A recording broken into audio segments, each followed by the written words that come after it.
Kamu tahu nggak, ada sesuatu yang akan berubah secara resmi di Indonesia dalam hitungan hari. Dan sebagian besar orang di sekitar kamu, mungkin termasuk kamu sendiri, belum tahu atau belum benar-benar memahami apa yang akan terjadi. Bukan gosip, bukan clickbait, ini nyata, ini resmi, dan ini sudah diumumkan oleh pemerintah, Bank Indonesia, dan berbagai lembaga negara. Tapi anehnya, banyak orang yang masih santai-santai saja. Padahal, tanggal 1 April sudah ada di depan mata, tinggal beberapa hari lagi. Dan setelah tanggal itu berlalu, kamu tidak bisa bilang, saya tidak tahu. Karena informasinya sudah ada. Sekarang pun, kamu sedang menontonnya. Jadi, mari kita duduk sejenak. Matikan notifikasi, dan kita bahas satu persatu. Dengan bahasa yang simple, langsung ke intinya, dan yang paling penting, apa yang harus kamu lakukan setelah video ini selesai. Ada setidaknya 5 perubahan besar yang akan kita bahas hari ini. 5 perubahan yang masing-masing punya dampak berbeda, tapi semuanya sama-sama bisa mempengaruhi dompet kamu, cara kamu bekerja, dan cara kamu mengakses layanan negara. Dan di setiap bagian, saya tidak hanya akan menjelaskan apa yang berubah, saya juga akan jelaskan kenapa ini penting buat kamu secara langsung dan apa langkah konkret yang bisa kamu ambil sekarang juga. Oke, mari kita mulai dari yang paling banyak dibicarakan dalam beberapa hari terakhir. Bagian pertama, Bank Indonesia ubah aturan dolar, dan ini bukan soal larangan. Kalau kamu membaca berita dalam beberapa hari terakhir, mungkin kamu sudah melihat judul-judul seperti ini. BI batasi pembelian dolar, atau beli dolar sekarang dibatasi cuma USD 50.000 USD. Dan langsung saja banyak orang panik. Ada yang langsung buru-buru ke bank untuk beli dolar. Ada yang posting di media sosial bahwa pemerintah sedang mengurung pergerakan uang rakyat. Ada yang bilang ini tanda Indonesia akan mengalami krisis seperti zaman 98. Tapi tunggu dulu, karena faktanya apa yang benar-benar terjadi jauh lebih nuansir dari itu. Dan justru kalau kamu nggak memahami perbedaannya, kamu bisa salah paham dan mengambil keputusan finansial yang keliru. Mari kita pecah satu persatu. Pertama, apa yang sebetulnya diumumkan oleh Bank Indonesia? Bank Indonesia, yaitu bank sentral kita, lembaga yang bertugas menjaga nilai tukar rupiah dan stabilitas sistem keuangan, mengumumkan bahwa mulai 1 April 2026 ada penyesuaian pada aturan transaksi valuta asing atau FALAS. Valuta asing itu artinya mata uang asing, bisa dolar Amerika Serikat, euro, yen Jepang, pound Inggris, dan sebagainya. Setiap kali kamu atau siapapun membeli atau menjual mata uang asing ini di Indonesia, transaksi itu diatur oleh Bank Indonesia. Nah, selama ini ada sebuah aturan yang namanya dokumen underlying. Underlying itu artinya dokumen yang menjelaskan kenapa kamu butuh membeli dolar tunai dalam jumlah besar. Misalnya, kamu mau bayar tagihan pendidikan anak ke luar negeri, atau mau bayar supplier impor, atau mau melakukan perjalanan bisnis internasional. Itu semua bisa jadi alasan yang valid. Aturan lamanya begini, kalau kamu membeli dolar tunai sampai 100.000 USD sebulan atau setara sekitar 1,6 miliar rupiah lebih, kamu bisa beli tanpa perlu melampirkan dokumen underlying apapun. Bebas, langsung transaksi. Tapi, mulai 1 April 2026, batasnya diturunkan menjadi USD 50.000 per pelaku per bulan. Itu setara sekitar 800 jutaan lebih. Artinya, kalau kamu mau beli dolar tunai di atas USD 50.000 dalam sebulan, sekarang kamu wajib menyertakan dokumen yang menjelaskan tujuan pembelian itu. Itu saja. Bukan dilarang, bukan dikunci, bukan dibatasi dalam arti kamu tidak boleh beli lebih dari itu. Kamu tetap boleh beli berapapun, tapi kalau sudah di atas USD 50.000 sebulan, kamu perlu kasih tahu bank, ini untuk apa? Gubernur Bank Indonesia, Peri Warjio dalam konferensi pers pertengahan Maret lalu menegaskan dengan sangat jelas, kebijakan ini bukan untuk membatasi, ini untuk memastikan bahwa setiap transaksi falas dalam jumlah besar didasari oleh kebutuhan ekonomi yang nyata, bukan spekulasi, bukan permainan kurs semata. Karena apa yang selama ini terjadi? Ada pihak-pihak tertentu yang membeli dolar dalam jumlah sangat besar, bukan karena mereka butuh untuk transaksi bisnis atau kebutuhan nyata lainnya, tapi semata-mata untuk berspekulasi dengan nilai tukar. Mereka beli dolar waktu rupiah lemah, lalu jual waktu dolar menguat, lalu mengantongi keuntungan dari selisih kurs. Dan aktivitas spekulatif seperti ini, kalau dilakukan dalam skala besar, bisa memperburuk tekanan pada nilai tukar rupiah.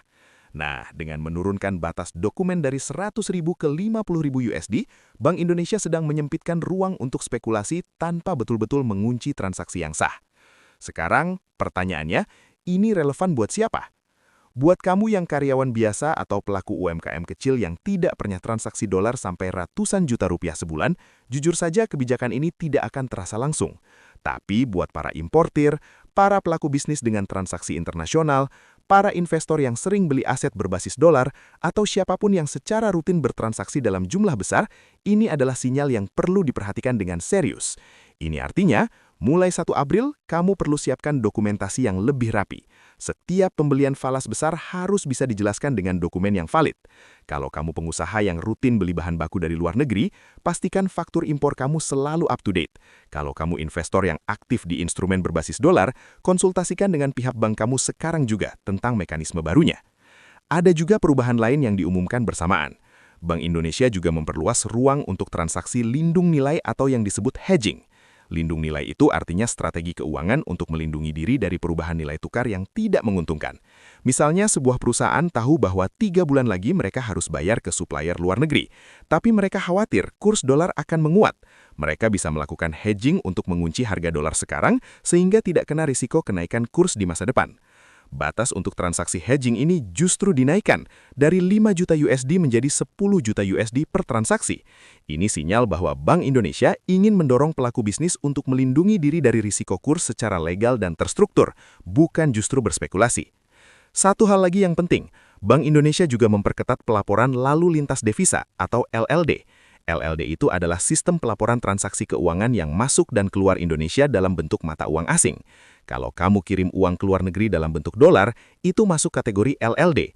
Batas wajib lapornya sekarang juga diturunkan dari 100.000 USD menjadi 50.000 USD. Kenapa ini penting? Karena dengan pelaporan yang lebih ketat, Bank Indonesia punya gambaran yang lebih akurat tentang aliran devisa masuk dan keluar Indonesia. Ini membantu mereka mengelola cadangan devisa dan menjaga stabilitas rupiah dengan lebih efektif. Oke, sekarang gambar besarnya. Kenapa semua kebijakan ini muncul sekarang? Jawabannya ada di luar negeri. Saat ini, dunia sedang dalam situasi yang tidak stabil. Ada konflik bersenjata yang melibatkan Iran, Israel, dan Amerika Serikat yang secara langsung mengganggu Selat Hormuz, jalur utama perdagangan minyak mentah dari negara-negara Teluk ke seluruh dunia. Ketika selat itu terganggu, pasokan minyak global terhambat, harga minyak mentah melonjak, dan semua negara, termasuk Indonesia, ikut merasakan dampaknya. Rupiah pun menghadapi tekanan, dan Bank Indonesia sedang bekerja ekstra keras untuk menjaga nilai tukar tetap stabil, cadangan devisa tetap kuat, dan sistem keuangan nasional tetap sehat di tengah badai global ini. Jadi kebijakan 1 April ini bukan muncul tiba-tiba. Ini adalah bagian dari strategi menyeluruh dalam menghadapi situasi global yang memang sedang tidak menentu. Bagian kedua, ASN kerja dari rumah, sekolah daring, hemat BBM nasional mulai April. Ini mungkin perubahan yang paling terasa langsung dalam kehidupan sehari-hari jutaan Indonesia. Bayangkan kamu adalah orang tua dengan 2 anak sekolah. Setiap pagi kamu mengantar mereka ke sekolah, terus lanjut ke kantor. Sore hari kamu jemput anak, macet, kelelahan, keluar bensin. Itu rutinitas yang sudah berlangsung bertahun-tahun. Tapi mulai April 2026, rutinitas itu berpotensi berubah cukup signifikan untuk sebagian masyarakat Indonesia. Pemerintah sedang menyiapkan dan dalam proses pemberlakuan kebijakan baru terkait efisiensi energi dan penghematan BBM secara nasional. Kebijakan ini muncul sebagai respon terhadap lonjakan harga minyak mentah dunia akibat ketegangan geopolitik di Timur Tengah. Ini bukan spekulasi, ini sudah disampaikan secara resmi oleh Presiden Prabowo Subianto dalam sidang Kabinet Paripurna di Istana Negara di pertengahan Maret lalu dan ditindaklanjuti oleh Menteri Koordinator Bidang Pembangunan Manusia dan Kebudayaan, Pratikno. Ada 5 strategi utama yang disepakati. Strategi pertama adalah penerapan skema kerja fleksibel bagi aparatur sipil negara atau ASN. ASN itu artinya pegawai negeri sipil dan seluruh aparatur negara yang bekerja di instansi pemerintah, dari tingkat pusat sampai daerah. Skema yang diusulkan adalah Work from Anywhere atau WFA. Artinya, ASN tidak selalu harus datang ke kantor setiap hari. Mereka bisa bekerja dari rumah, dari tempat lain yang memungkinkan produktivitas tetap terjaga. Logika di balik ini sederhana.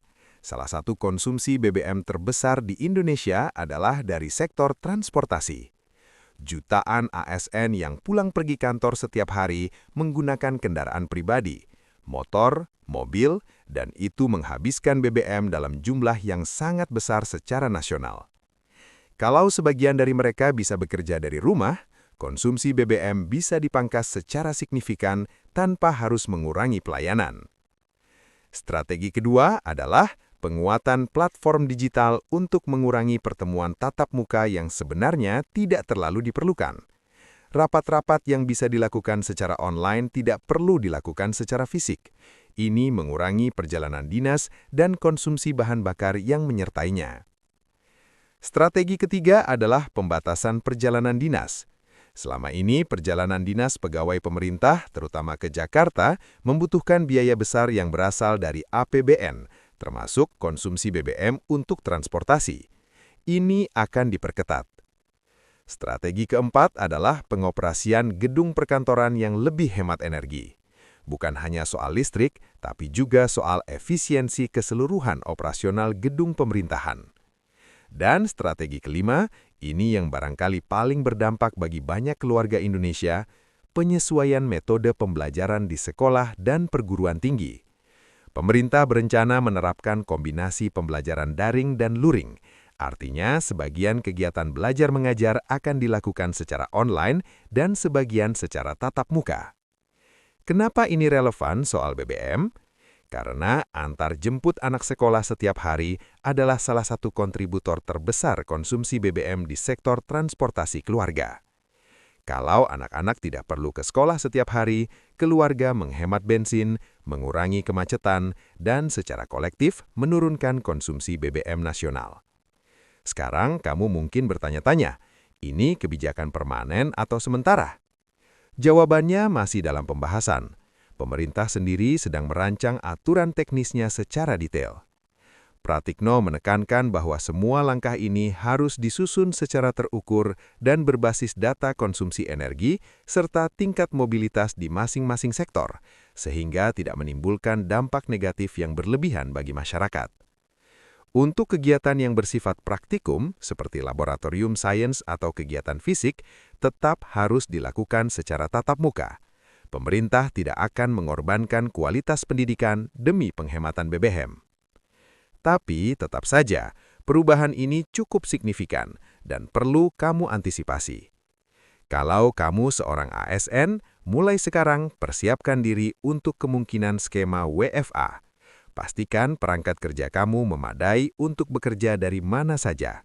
Laptop yang berfungsi baik, koneksi internet yang stabil, dan membiasakan diri dengan platform kolaborasi digital seperti email, video conference, dan sistem pengelolaan dokumen digital. Kalau kamu orang tua dengan anak sekolah, pantau terus perkembangan kebijakan dari sekolah anak kamu. Setiap sekolah dan perguruan tinggi akan mendapat arahan teknis tersendiri, dan kemungkinan penjadwalan akan berubah. Lebih baik kamu tahu lebih awal dari sekarang daripada mendadak kaget. Kalau kamu pemilik usaha yang melayani segmen ASN atau pelajar, seperti warung makan, kos-kosan, jasa laundry, atau usaha lain di kawasan perkantoran atau sekolah, ini adalah waktu yang tepat untuk mempertimbangkan diversifikasi. Kalau trafik pelanggan kamu menurun karena mereka tidak lagi datang setiap hari, kamu perlu strategi baru. Bagian ketiga, APBN sedang ditekan, pemangkasan anggaran yang berdampak ke semua. Ini bagian yang sering diabaikan orang, padahal dampaknya bisa terasa sampai ke tingkat yang paling bawah. Presiden Prabowo Subianto dalam sidang Kabinet Paripurna pertengahan Maret lalu memberikan instruksi yang cukup keras. Pemerintah harus berhemat. Bukan berhemat kecil-kecilan, tapi berhemat dalam skala yang serius. Presiden bahkan menyebut contoh negara Pakistan yang memangkas gaji menteri dan anggota parlemen serta menerapkan sistem kerja 4 hari seminggu untuk menghemat BBM. Meskipun konteksnya berbeda, sinyal yang diberikan jelas. Kondisi fiskal sedang dalam tekanan dan semua kementerian dan lembaga harus menyesuaikan diri. Menteri Keuangan Purbaya Yudi Sadewa menyatakan bahwa pihaknya sudah menyiapkan skenario pemangkasan anggaran belanja di seluruh kementerian dan lembaga negara. Kenapa sampai sejauh ini? Jawabannya ada di harga minyak. Konflik di Timur Tengah yang mengganggu Selat Hormuz membuat harga minyak dunia melonjak tinggi. Indonesia adalah negara yang masih sangat bergantung pada minyak untuk energi sehari-hari, dan pemerintah masih menanggung subsidi BBM. Artinya, setiap kali harga minyak dunia naik, beban subsidi yang ditanggung APBN juga otomatis membengkak, dan kalau pembengkakan ini tidak dikompensasi dari sisi lain, defisit anggaran bisa semakin dalam. Inilah kenapa pemerintah sekarang memangkas belanja sana-sini untuk menciptakan ruang fiskal yang cukup agar subsidi BBM tetap bisa dipertahankan tanpa membuat APBN jebol. Apa dampaknya buat masyarakat umum? Pertama, berbagai program pemerintah yang sebelumnya sudah direncanakan mungkin akan mengalami penundaan atau pengurangan anggaran. Proyek infrastruktur, program bantuan sosial, dana pendidikan, dana kesehatan, semua ini berpotensi terkena dampak pemangkasan. Kedua, bagi kamu yang bekerja sebagai rekanan pemerintah atau kontraktor proyek APBN, ini adalah sinyal merah. Kontrak-kontrak baru mungkin akan lebih sedikit. Pembayaran tagihan proyek yang sudah berjalan bisa lebih lambat dari biasanya. Persiapkan cash flow bisnis kamu dari sekarang. Ketiga, bagi penerima bantuan sosial, ini adalah momen untuk memastikan data kamu sudah benar dan terdaftar dengan tepat. Ketika anggaran diperketat, pemerintah cenderung semakin ketat dalam memverifikasi siapa yang layak menerima bantuan dan siapa yang tidak. Keempat, bagi konsumen biasa, pengetatan APBN biasanya berdampak tidak langsung pada aktivitas ekonomi secara keseluruhan. Ketika pemerintah berbelanja lebih sedikit, uang yang berputar di masyarakat juga berkurang, dan ini bisa memperlambat pertumbuhan ekonomi di beberapa sektor. Yang bisa kamu lakukan sekarang, jangan terlalu bergantung pada satu sumber pendapatan, terutama kalau sumber itu berasal dari pekerjaan yang berkaitan dengan anggaran pemerintah.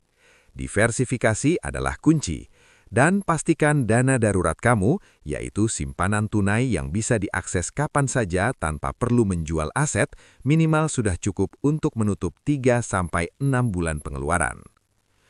Bagian keempat, sistem BPJS Kesehatan berubah. Kris, apa itu dan apa dampaknya? Ini topik yang sudah lama bergulir, tapi banyak orang masih belum benar-benar paham apa yang sedang terjadi dan apa yang harus mereka siapkan. Kamu mungkin sudah pernah dengar kata KRIS dalam konteks BPJS Kesehatan. KRIS itu kepanjangannya adalah Kelas Rawat Inap Standar, dan ini adalah salah satu reformasi terbesar dalam sistem kesehatan Indonesia sejak BPJS Kesehatan sendiri diluncurkan lebih dari sekade lalu. Mari kita mulai dari dasar. Selama ini, BPJS Kesehatan punya sistem kelas. Kalau kamu peserta kelas 1, iuran kamu Rp150.000 per orang per bulan, dan kamu dapat kamar rawat inap yang lebih private dengan lebih sedikit teman sekamar. Kalau kelas 2, iuran Rp100.000 per bulan, kamar lebih banyak orangnya tapi masih cukup nyaman. Dan kelas 3, iuran Rp42.000, tapi pemerintah mensubsidi Rp7.000, jadi peserta hanya bayar Rp35.000. Kamar bisa diisi sampai 6 orang. Sistem ini sudah bertahun-tahun, dan selama itu pula ada kritik yang konsisten. Layanan medis mungkin sama untuk semua kelas, tapi kenyamanan fisik sangat berbeda. Pasien kelas 3 yang seharusnya beristirahat untuk pemulihan justru harus berbagi kamar yang sempit dan padat dengan banyak orang lain. Ini bukan ideal. Nah, kemudian pemerintah menerbitkan Peraturan Presiden Nomor 59 Tahun 2024 yang mengamanatkan penghapusan sistem kelas 1, 2, dan 3 digantikan dengan KRIS, Kelas Rawat Inap Standar, yang berlaku sama untuk semua peserta. Dalam sistem KRIS, semua peserta BPJS Kesehatan berhak mendapatkan fasilitas rawat inap dengan standar yang sama. Ada 12 kriteria minimum yang wajib dipenuhi oleh setiap rumah sakit yang bekerja sama dengan BPJS Kesehatan. Apa saja kriteria itu? Di antaranya, komponen bangunan tidak boleh memiliki porositas tinggi, artinya tidak mudah lembab atau bocor. Ventilasi udara harus memadai dengan minimal 6 kali pergantian udara per jam di ruang perawatan. Pencahayaan ruangan harus standar. Setiap tempat tidur harus dilengkapi 2 kotak kontak listrik dan tombol nurse call untuk memanggil perawat. Ada meja kecil di sisi setiap tempat tidur. Suhu ruangan harus bisa dipertahankan antara 20–26 derajat Celcius. Ruangan dipisah berdasarkan jenis kelamin, usia, dan jenis penyakit. Kepadatan kamar maksimal 4 tempat tidur dengan jarak minimal 1,5 meter antar tempat tidur. Ada kamar mandi di setiap ruang rawat inap dan ada outlet oksigen di setiap kamar. Sekarang ini, terdengar seperti janji yang sangat bagus, bukan? Semua orang dapat fasilitas yang sama, tidak ada lagi diskriminasi berdasarkan kelas. Tapi ada hal yang penting untuk kamu ketahui. Implementasi KRIS masih berjalan secara bertahap. Per awal 2026 ini, belum semua rumah sakit mitra BPJS Kesehatan sudah memenuhi semua 12 kriteria KRIS. Jadi di banyak tempat, sistem kelas 1, 2, dan 3 masih berlaku dalam praktik sehari-hari. Dan ada satu pertanyaan besar yang sampai saat ini belum terjawab dengan pasti. Berapa iuran baru untuk sistem KRIS? Pemerintah belum mengumumkan angka pasti untuk iuran peserta mandiri setelah sistem KRIS berlaku penuh, dan ini yang membuat banyak orang cemas. Karena logikanya, kalau fasilitas dinaikkan ke standar yang lebih baik, biaya operasionalnya pun naik, dan ada kemungkinan iurannya juga akan naik. Apakah itu akan terjadi? Kita belum tahu dengan pasti. Yang bisa dilakukan sekarang adalah memantau pengumuman resmi dari BPJS Kesehatan dan Kementerian Kesehatan secara aktif. Tapi ada satu hal yang pasti dan harus kamu perhatikan sekarang juga. Mulai 2026 ini, ada kebijakan baru terkait denda BPJS Kesehatan.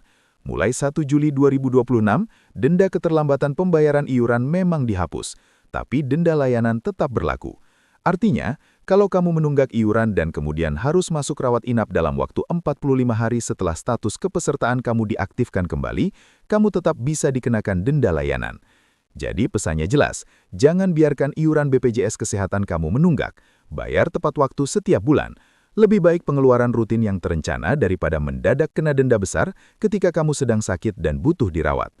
Satu hal lagi yang berkaitan dengan BPJS Kesehatan di 2026, integrasi data kependudukan.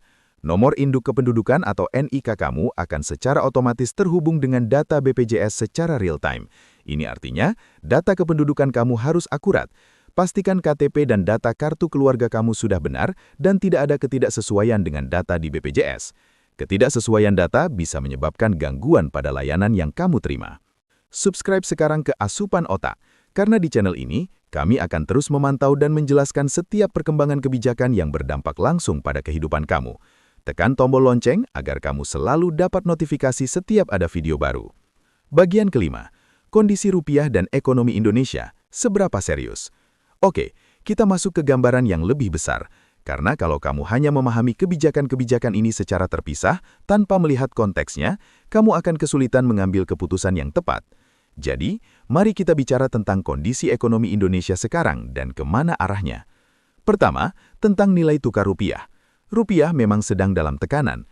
Ini bukan sesuatu yang perlu panik berlebihan, tapi juga bukan sesuatu yang bisa diabaikan begitu saja. Tekanan pada rupiah datang dari dua arah sekaligus.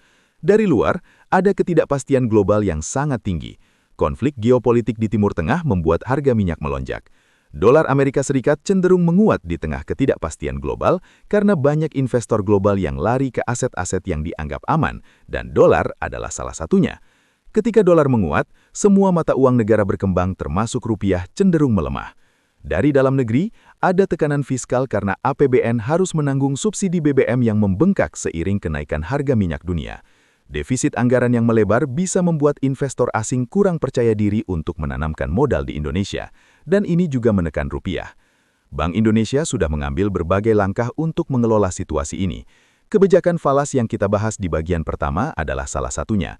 Bank Indonesia juga mempertahankan suku bunga acuannya di tingkat yang memberikan imbal hasil menarik bagi investor yang ingin menaruh uang di aset keuangan Indonesia. Gubernur BI Peri Wirjoyo menyatakan keyakinannya bahwa tekanan terhadap rupiah bersifat sementara dan nilai tukar akan menemukan titik keseimbangan barunya. Cadangan devisa Indonesia tetap dalam kondisi yang kuat untuk menjaga stabilitas. Tapi tetap saja, dalam kondisi seperti ini, ada beberapa hal yang penting untuk kamu perhatikan dari sisi keuangan pribadi. Kalau kamu punya hutang dalam mata uang asing, misalnya pinjaman dalam dolar, maka pelemahan rupiah akan membuat beban hutang kamu secara efektif bertambah berat dalam denominasi rupiah. Ini perlu diantisipasi. Kalau kamu importir atau bisnis kamu bergantung pada bahan baku impor, kenaikan kurs dolar akan membuat biaya produksi kamu naik. Kamu perlu mempertimbangkan apakah akan menyerap kenaikan biaya itu sendiri atau meneruskannya ke harga jual. Kalau kamu konsumen biasa, barang-barang impor, mulai dari gadget, pakaian branded, sampai bahan-bahan makanan tertentu yang tidak bisa diproduksi lokal, kemungkinan akan mengalami kenaikan harga. Ini adalah inflasi yang datang dari sisi eksternal dan sulit dihindari. Sekarang, apakah ini pertanda krisis seperti 98? Tegas, tidak. Situasinya sangat berbeda. Di 98, Indonesia punya hutang luar negeri yang sangat besar dalam dolar, sistem perbankan yang rapuh, dan cadangan devisa yang sangat tipis. Hari ini, fondasi ekonomi Indonesia jauh lebih kuat. Cadangan devisa cukup besar, sistem perbankan jauh lebih tahan, dan hutang luar negeri lebih terkelola. Tapi tidak akan krisis seperti 98 bukan berarti tidak ada yang perlu diwaspadai. Tekanan tetap ada, dan orang-orang yang mempersiapkan diri lebih baik dari sekarang akan jauh lebih tahan dalam menghadapi guncangan yang mungkin datang. Bagian keenam, dampak untuk kamu yang kerja kantoran, karyawan, dan pekerja formal. Sampai saat ini, kita sudah banyak bicara tentang kebijakan makro, kebijakan bank sentral, kebijakan APBN, kebijakan energi. Tapi sekarang mari kita bicara lebih spesifik tentang kamu yang bekerja sebagai karyawan atau pekerja formal. Ada beberapa hal yang perlu kamu sadari dan persiapkan. Pertama, soal jaminan kehilangan pekerjaan atau JKP. Ini adalah program BPJS Ketenagakerjaan yang dirancang untuk melindungi pekerja yang terkena PHK. Berdasarkan peraturan terbaru, kalau kamu terkena PHK, kamu berhak menerima 60% dari upah terakhir yang dilaporkan ke BPJS Ketenagakerjaan selama 6 bulan ke depan. Ini adalah peningkatan yang signifikan dari ketentuan sebelumnya, yang hanya 45% selama 3 bulan pertama dan 25% untuk 3 bulan selanjutnya. Tapi ada syaratnya. Upah yang menjadi dasar perhitungan adalah upah yang dilaporkan perusahaan kamu ke BPJS, dengan batas maksimal 5 juta rupiah per bulan. Ini penting, pastikan upah yang dilaporkan perusahaan kamu ke BPJS sudah sesuai dengan upah aktual kamu. Kalau perusahaan kamu selama ini melaporkan upah yang lebih rendah dari yang sebenarnya, ini praktik ilegal tapi masih sering terjadi. Maka kalau kamu terkena PHK, manfaat JKP yang kamu terima bisa jauh lebih kecil dari yang seharusnya. Kedua, iuran JKP juga turun dari 0,46% menjadi 0,36% dari upah per bulan. Ini artinya, potongan gaji kamu untuk JKP sedikit berkurang. Mungkin terasa kecil, tapi di akhir tahun ini lumayan. Ketiga, kalau kamu bekerja di perusahaan yang menggunakan skema outsourcing atau alih daya, ada aturan-aturan baru terkait mekanisme ini yang perlu kamu pahami. Pastikan kontrak kerja kamu sudah memenuhi ketentuan terbaru. Kalau ada ketidakjelasan dalam kontrak, jangan ragu untuk mempertanyakannya ke bagian HRD atau mencari konsultasi hukum ketenagakerjaan. Keempat, upah minimum 2026 sudah naik 5–7% di berbagai provinsi, diatur melalui PP nomor 49 tahun 2025. Pastikan, gaji yang kamu terima sudah sesuai dengan upah minimum provinsi atau kabupaten atau kota tempat kamu bekerja. Kalau belum, kamu berhak menanyakannya. Kelima, dalam kondisi pengetatan APBN dan tekanan ekonomi seperti sekarang, banyak perusahaan mungkin mulai mempertimbangkan efisiensi, termasuk kemungkinan PHK. Kamu tidak bisa mengontrol keputusan perusahaan, tapi kamu bisa mempersiapkan diri. Perbaharui CV kamu, jaga dan perluas jaringan profesional, kembangkan keahlian yang relevan dan banyak dicari, dan pastikan kamu punya dana darurat yang memadai. Bagian ketujuh, dampak untuk pelaku UMKM, tantangan dan peluang. Di Indonesia, lebih dari 90% tenaga kerja bekerja di sektor UMKM, usaha mikro, kecil, dan menengah. Ini bukan angka statistik yang dingin. Ini adalah tetangga kamu, keluarga kamu, mungkin kamu sendiri. UMKM adalah tulang punggung ekonomi Indonesia, tapi juga kelompok yang paling rentan terhadap perubahan kebijakan. Bukan karena aturannya buruk, tapi karena kemampuan untuk mengikuti dan beradaptasi dengan perubahan seringkali terbatas. Seorang pemilik warung makan, misalnya, tidak punya waktu untuk membaca peraturan Menteri Keuangan setiap bulan. Mereka sibuk masak, melayani pelanggan, mengurus karyawan, dan menghitung modal. Tapi justru karena itu, mereka sering menjadi korban pertama ketika ada perubahan kebijakan yang tidak mereka pahami. Jadi, di bagian ini, saya ingin langsung ke poin-poin praktis yang relevan buat pelaku UMKM. Poin pertama, pajak UMKM, dan tarif PPh final 0,5%. Kalau omset usaha kamu di bawah 4,8 miliar rupiah per tahun, kamu masih berhak menggunakan skema pajak penghasilan final UMKM dengan tarif 0,5% dari omset. Ini tarif yang sangat ringan dan merupakan fasilitas pemerintah untuk mendukung pelaku usaha kecil. Tapi ada kewajiban yang harus dipenuhi. Kamu wajib melaporkan omset secara benar dan tepat waktu melalui Surat Pemberitahuan Tahunan atau SPT. Kalau kamu belum pernah lapor pajak atau sudah lama tidak lapor, ini adalah waktu yang tepat untuk membereskannya. Dengan berlakunya sistem inti administrasi perpajakan atau Cortex yang terus disempurnakan, pengawasan data pajak semakin canggih. Potensi ketidaksesuaian antara data penjualan di platform digital, data rekening bank, dan data yang kamu laporkan ke pajak semakin mudah terdeteksi. Jangan ambil risiko. Poin kedua, nomor induk berusaha atau NIB. Kalau kamu belum punya NIB, urus sekarang. NIB adalah identitas resmi usaha kamu dan menjadi pintu masuk ke berbagai layanan pemerintah untuk UMKM, termasuk akses ke kredit usaha rakyat atau KUR, program pelatihan, dan berbagai bentuk fasilitasi lainnya. Kalau NIB kamu sudah ada tapi sudah lama tidak diperbaharui, atau klasifikasi usaha yang tercantum sudah tidak sesuai dengan kondisi usaha sekarang, perbaharui melalui sistem OSS atau Online Single Submission. Sistemnya bisa diakses secara online di oss.go.id. Poin ketiga, kewajiban BPJS Ketenagakerjaan untuk karyawan. Kalau kamu mempekerjakan orang lain, bahkan 1 atau 2 orang saja, kamu punya kewajiban hukum untuk mendaftarkan mereka ke BPJS Ketenagakerjaan. Ini bukan pilihan, ini kewajiban. Dan sanksi bagi pelaku usaha yang tidak patuh semakin diperketat. Kalau kamu belum mendaftarkan karyawan kamu, lakukan sekarang. Biaya iurannya tidak besar dan jauh lebih kecil dari potensi masalah hukum yang bisa timbul kalau kamu kedapatan tidak patuh. Poin keempat, pengelolaan arus kas atau cash flow yang lebih ketat. Dalam kondisi ekonomi yang penuh ketidakpastian seperti sekarang, cash flow adalah segalanya bagi UMKM. Banyak usaha yang sebenarnya menguntungkan, tapi bangkrut karena tidak bisa mengelola arus kas dengan baik. Pastikan kamu tahu persis berapa uang yang masuk dan keluar setiap bulan. Pisahkan rekening pribadi dan rekening usaha. Jaga jarak yang aman antara pendapatan dan pengeluaran wajib, dan hindari ekspansi usaha yang agresif di tengah kondisi ekonomi yang penuh tekanan. Pertumbuhan yang terlalu cepat tanpa fondasi yang kuat bisa menjadi bumerang. Poin kelima, lihat peluang di balik perubahan. Di tengah semua kerumitan kebijakan yang berubah, ada peluang nyata yang bisa dimanfaatkan oleh pelaku UMKM yang jeli. Contohnya, dengan ASN yang mulai WFA dan pelajar yang sebagian belajar dari rumah, akan ada peningkatan permintaan untuk layanan pengiriman makanan, kebutuhan perlengkapan kerja di rumah, layanan internet, dan berbagai kebutuhan yang mendukung aktivitas dari rumah. Atau contoh lain, kebijakan peningkatan konten lokal dalam berbagai program pemerintah membuka peluang bagi UMKM yang memproduksi barang atau jasa berbasis sumber daya lokal. Perubahan selalu menciptakan ruang baru. Yang membedakan pelaku usaha yang berhasil memanfaatkannya dan yang tidak adalah kecepatan melihat dan bertindak. Bagian ke-8. Kondisi global yang mendorong semua ini. Perang, minyak, dan Indonesia. Supaya pemahaman kamu komprehensif, kita perlu sejenak melihat gambaran global yang menjadi latar belakang semua perubahan ini. Dunia saat ini sedang dalam salah satu periode ketidakpastian tertinggi dalam beberapa tahun terakhir. Ada beberapa faktor utama.